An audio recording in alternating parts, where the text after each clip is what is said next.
Russia से एक जहाज चला गैस लेके हमारे देश की ओर। भारत सरकार ने उसको रोक दिया। भारत सरकार ने रशिया से कहा कि हमें गैस नहीं चाहिए। हमारे देश के प्रधानमंत्री हमें कह रहे हैं कि स्कूटर इस्तेमाल मत करो, मोटरसाइकिल इस्तेमाल मत करो, कार इस्तेमाल मत करो, public transport, work from home कर लो, तेल बचाओ।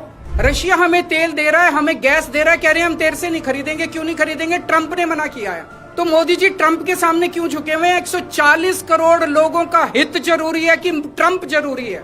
मोदी जी की क्या मजबूरी है कि ट्रंप के सामने झुके हुए हैं? मोदी जी ट्रंप की बात क्यों मान रहे हैं?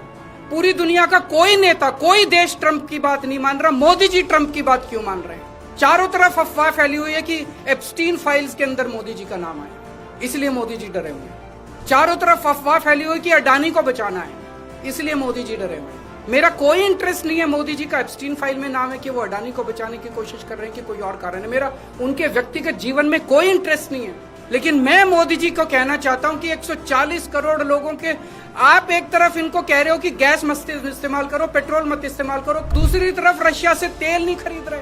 मोदी जी, मैं नहीं जानता आपके क्या व्यक्तिगत कारण है, लेकिन अगर आप अपने व्यक्तिगत प्रेशर को झेलने की क्षमता नहीं रखते हैं तो इस्तीफा दे दीजिए। 140 करोड़ लोग, बहादुर लोगों का देश है ये, जिसने बड़ी बड़ी कुर्बानियां दी हैं। हमारे देश में ऐसे बहुत लोग हैं जो ट्रंप को उसकी जुबान के अंदर जवाब देंगे, ट्रंप के सामने खड़े होकर उसकी आंखों से आंखें मिला के ट्रंप को जवाब देने की हिम्मत रखते हैं हमारे देश में। ऐसे व्यक्ति को प्रधानमंत्री बनाएंगे हम, जो ट्रंप को उसकी भाषा में जवाब दे। आज मोदी जी, 140 करोड़ लोग आपसे फरियाद करते हैं, अभी तुरंत इसी वक्त रशिया से तेल खरीदना शुरू कीजिए, रशिया से गैस खरीदनी शुरू कीजिए और बंद कीजिए ट्रंप की गुलामी करना। हमारा देश महान देश है। बड़ी शर्म आती है, बड़ी दुख होती है, बड़ी कौफ्त होती है जब इतने बड़े महान देश का प्रधानमंत्री ट्रंप के सामने गिड़गिड़ाता है, उसके सामने झुक जाता है।